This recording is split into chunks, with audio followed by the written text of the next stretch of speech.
So why is it worse, in your opinion, to eat a zucchini than to eat a baby? A man asked an atheist, what's the difference between eating a zucchini versus a baby? So let's get right into it, and make sure to watch till the end because I have a Bible verse that will tie all of this together. Let's get right into it.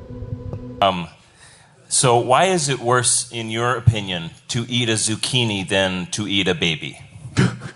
Wow, I don't know why this is. Boy, that's such a hard one. Let me think about that. Look, there's a vast number of answers to your question, and I don't know why they're not obvious. Well, they are to me. But... Right? Yeah. That's very adorable. Listen, I have 2 children, and I could not eat them no matter who told me to. If you put a gun to my head, it's not going to happen, okay? I physically cannot get myself to do that. Now, maybe that's because God created us with a specific morality that says don't eat children. Maybe it's because we have been developed. I know most of you don't like evolution here, but if I'm willing to say maybe God created us and designed us with that specific morality, please allow me to say maybe we just evolved to a position to where that is within our nature. Just like other animals don't do that sort of thing, and just like some animals do that sort of thing under certain circumstances. Mm-hmm. But I cannot do that. For just like if a baby was about to fall off this table and it's not my baby, I can't think about, well, did Christ tell me, what's the scripture that tells me to catch a falling baby, or is it right or is it wrong? There's no thinking. I'm going to catch that baby. But the problem is that there is no God, then it wouldn't make a difference one way or another if you caught that baby. It wouldn't make a difference if you ate that baby, if there was no God. That's the basic reason. I don't have a choice. I just can't do that. And then all the way to the pitiful reason of, I would rather not get arrested. We have laws. And we have laws because we are a social species. We live in communities and we have to deal with that. And if we all thought that eating babies was okay, we wouldn't be here much longer. And for most of us, we want to be here much longer. So that's why we don't do that. Can I ask a point of clarification? Yeah. Are you guys pro-choice? Yes. Wow. A religious and a political debate. Thank you. Boy, you're really going off the ledge there. What it shows here is atheists are not consistent with their own claims. You guys demonstrate. You've talked a lot. Listen, we're not going to do the I'm asking for 60 seconds. You had 2 minutes. I'll ask for 60 seconds. When a question was asked over on this side of the room about molestation, or we asked questions about violence towards children, you engaged the audience with mockery rather than justification. Pardon me? What we need, let me just finish the thought. What we need is something more than the assumption of the value of human beings. We get to do that as Christians, but what you need to do is demonstrate that it is in fact objectively, according to your atheistic It's not objectively, view of the Jeff. world, I'm going to stop you right there. Objectively evil to do such a thing to a child. Now, I've already demonstrated that you're not consistent with your claims because you're pro-choice. Nope, you didn't. You go beyond letting a child fall off the table. No. You advocate for its being spliced up in the womb. No. And this is... I don't know where you get that. Why are you applauding? He's wrong.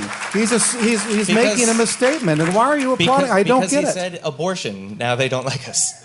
Okay, you're going to have to do more. Listen, this is a critically thinking Christian audience. You're going to have to do We're going much to the next more question, gentlemen. Thank you. One second. Not necessarily saying they do, but a lot of times people think it's okay to just kill a baby when it's inside the womb. Oh, once it's outside the womb, it's a baby, but when it's still inside, it's some clump of cells.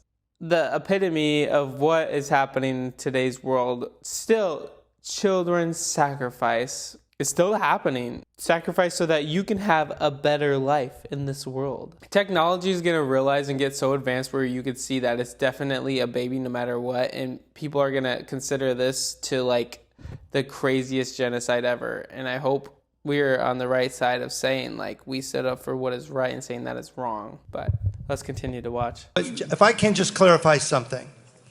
And I felt bad for Bruce a little bit because you looked kind of offended and insulted, and it's important for us to recognize this isn't the argument isn't you're a bad person and he's a good person. I agree with that. We got to not go there. No. The argument isn't even you're not ethical, we're ethical. The question is the basis for the ethics. So the ethics, I know. I can answer that question. Paul, would you like me to answer that question? I just want to make sure that I can give you a specific example. I feel bad if you've walked away feeling attacked personally.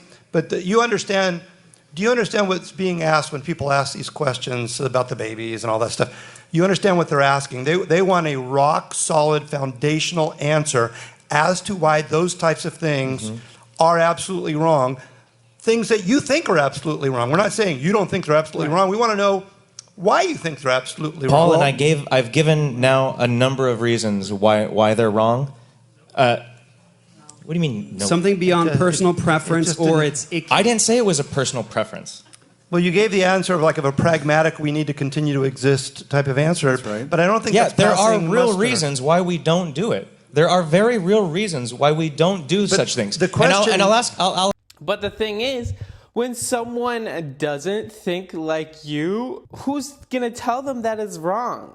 Besides that we want our race to continue and to flourish. Who's going to tell them that it's not okay to go on murdering and killing babies? That's the problem. That if one person, one individual, tells you, these are the things that you should do and these are the things that you should not do, just simply following such prescriptions would not be a good place to get your morals. That's not a good way to get your morals. And Jeff admitted, I would have to look at where they got these ideas from, what are the reasons, what in all reality, in this reality that we find ourselves in and experience, what's the result of acting in such ways? Sean, what is the result? That's actually not Sean, what respectfully, can you...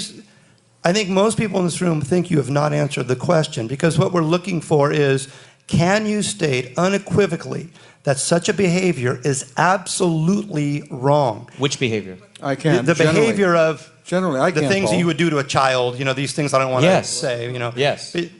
Yes. Not pragmatically, not subjectively, but absolutely. And that's what everybody wants to hear the answer to. All right. Fire away. Okay, I can answer this.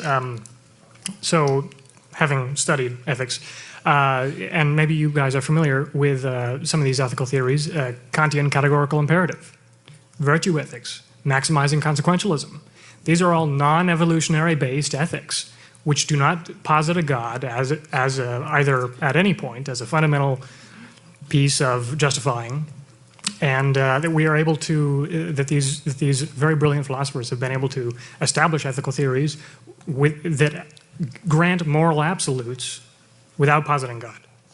Go for it. And you understand. You've quoted. Yeah. You've given some names. I have a much simpler one, really Paul. answered. Would you like my answer, Paul? Yeah. I got. Bruce, can it be something, Bruce, real fast, so that you have to keep repeating? It's objective. It's a new. Okay, so something not preference, not it's uncomfortable. Something that can answer the person. I'm not going to agree to that, but I'll give the best answer I can. Something that can answer the person that doesn't agree with you. Sure, that would be answerable. There are lots of people who like to fly planes into buildings to hurt people. Argue with them. Mostly based on religion, Jeff. Well, we want to, and you don't have a problem with that. Preach the gospel. I do have a problem with that. Bruce, as preach everyone the gospel else to them. does. Here is the answer, Jeff. Are you ready? Yes, sir. Okay. The moral dilemma is the decision to be made, if you have a moral dilemma, is the one that causes lesser harm.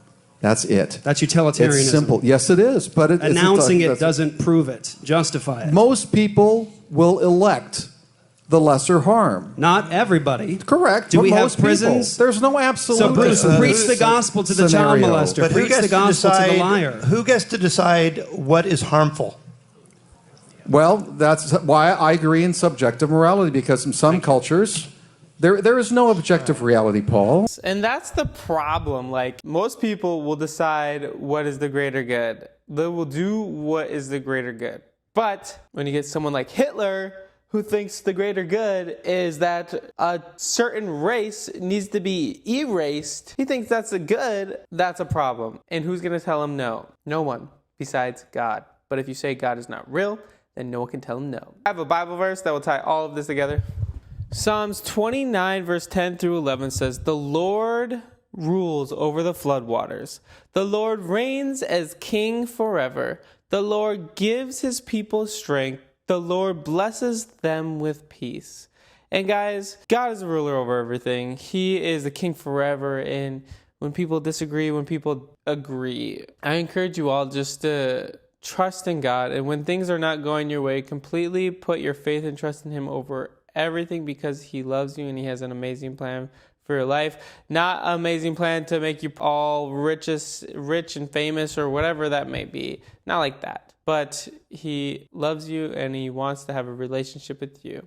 So I encourage you to do that today because he loves you. Anyway, guys, thank you so much for watching. Please like this video and subscribe. I'm trying to hit 10,000 subscribers by the end of the year. We just hit 7,000 over the weekend, and I'm super pumped. We're super close to our goal, and I know we can do it. So appreciate, love you all, and you also might like this video here. Peace.